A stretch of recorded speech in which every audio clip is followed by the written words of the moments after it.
You know what breaks a mother's heart? It's not the distance. It's not even the silence. It's standing outside your own child's door, hearing footsteps inside, and realizing she's choosing not to answer. My name is Margaret Evans, though everyone back home in Cedar Rapids, Iowa, calls me Maggie. I'm 73 years old, and I've lived what I'd call a good, honest life.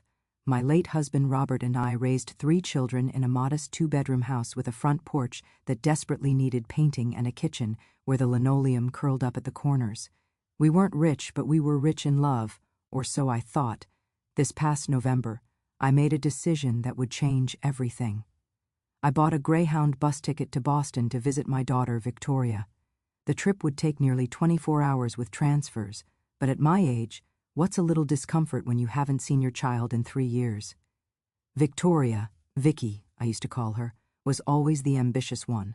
While her brothers, Tom and Danny, were content working at the local hardware store and teaching elementary school respectively, Vicky had stars in her eyes.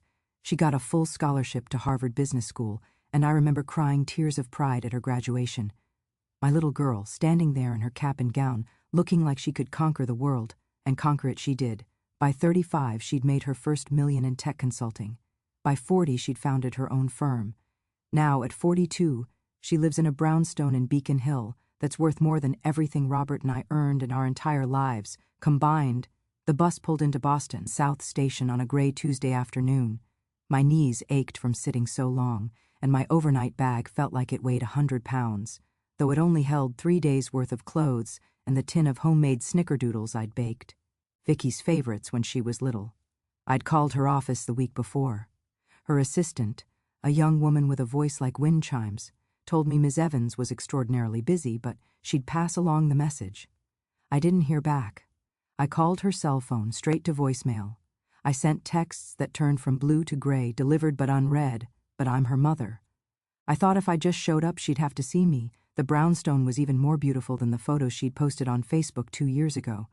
4 stories of red brick with black shutters and window boxes that probably bloomed with flowers in spring.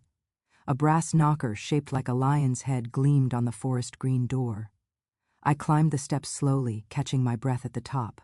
My reflection in the decorative glass beside the door showed an old woman with gray hair escaping from her bun and a worn wool coat that had seen better winters. I looked out of place in this neighborhood of tailored suits and designer handbags. I pressed the doorbell, heard it chime inside, one of those fancy Westminster chimes. Nothing. I waited, pressed it again. Through the frosted glass I could see movement, a shadow passing through the hallway. My heart leaped. "Vicky!" I called out, my voice cracking. "Honey, it's Mom. I came all the way from Iowa to see you." The shadow stopped. I could feel eyes on me from the other side of that door. "Please, sweetie, I just want to talk. I brought your favorite cookies." Silence. But she was there. I knew she was there. I stood on that stoop for 45 minutes while the November wind cut through my coat. I talked to that door like it was my daughter. I told her about Tom's new baby, her nephew she'd never met. I told her about the cancer scare I'd had last spring, benign, thank God, but still frightening. I told her I loved her. The door never opened. Eventually, a neighbor, a kind woman in her 60s walking a small terrier, stopped and asked if I was all right. That's when I realized I was crying. "I'm fine," I lied, wiping my cheeks. "Just visiting my dog." Tear. The woman's face changed. She knew. Everyone on that street probably knew the successful Ms. Evans who lived alone in the beautiful brownstone and never talked to anyone. "There's a cafe around the corner," she said gently. "It's warm. They have good coffee." I found myself in that cafe, the Beacon Street Bakery, sitting by the window with a cup of coffee I didn't drink and the tin of cookies I'd carried across 5 states. A young barista with purple hair and kind eyes kept glancing at me with concern. That's when my phone rang. Vicky's number. My hands shook as I answered. "Honey?" "Mother." Her voice was cold, professional, the same tone I'd heard her use during a work call when I'd visited her office years ago. "You need to leave." "Vicky, please, I made it clear I needed space. You showing up unannounced is exactly the kind of boundary violation I've been trying to avoid." Boundary violation. The words felt like a slap. "I'm your mother.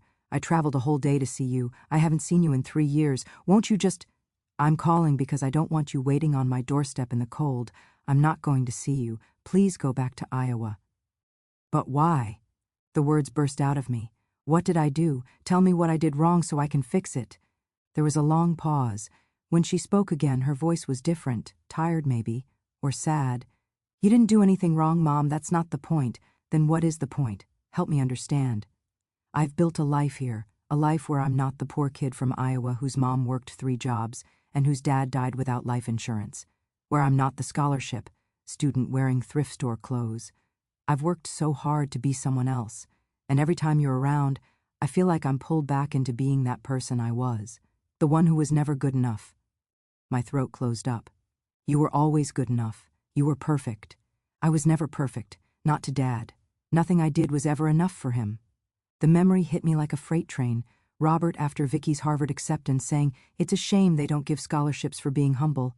Robert, when she got her first big promotion, muttering about city folks forgetting where they came from. He'd been proud, I knew he was, but he showed it by pushing, by criticizing, by making sure she never got too big for her britches. And I'd let him. God forgive me, I'd let him because I thought that was just his way. "Your father loved you," I whispered. "I know he did, but his love felt like it came with conditions. And now every time I see you, I hear his voice in my head telling me I'm not good enough, that I'm being pretentious, that I've forgotten my roots. I'm not him, Vicky. I know, but you remind me of everything. I'm trying not to be, and I can't do this right now. Maybe someday, but not now." The line went dead. I sat in that cafe until closing time. The purple-haired barista gave me a chocolate croissant on the house and didn't ask questions. I left the tin of cookies on the counter with a note, for whoever needs them. The bus ride home was longer than the one there, somewhere in Pennsylvania. At 2 in the morning I realized something. Vicky wasn't rejecting me, she was rejecting the pain of her childhood, pain I hadn't fully seen because I was too busy surviving it myself. I got home to Cedar Rapids on Thanksgiving morning. Tom and Danny were at my house with their families, worried sick. I'd only left a vague note saying I'd be back soon. "Mom, where were you?" Tom demanded, hugging me tight. I looked at my sons, good men, happy men who had never felt the need to run from their past, and I realized something else. Robert had been harder on Vicky. She was the girl, the smart one, the one who wanted more than Cedar Rapids could offer, and he'd made her feel like wanting more was a betrayal. I gathered my family, my sons, their wives, my 4 grandchildren, who I see every week, and I told them everything. We talked about things we'd never talked about how different kids need different things, about how success can come with its own kind of loneliness. And then Tom said something that stuck with me. "Give her time, Mom. She'll come around, but maybe she needs to come to you." So now I wait. I send a text every Sunday, nothing heavy, just thinking of you. "Love, Mom." I don't call, I don't show up. I'm learning about boundaries, even though it breaks my heart. But here's what keeps me up at night. What if she never comes around? What if the last time I see my daughter is through frosted glass as a shadow in her own hallway? And what would you do if your child looked at you and saw nothing but painful memories? I don't know if this story has a happy ending yet. Maybe that's next Thanksgiving. Or the one after that. Did this story feel real to you? Tell me in the comments. For more emotional grandma stories, don't forget to subscribe. The next secret is coming soon.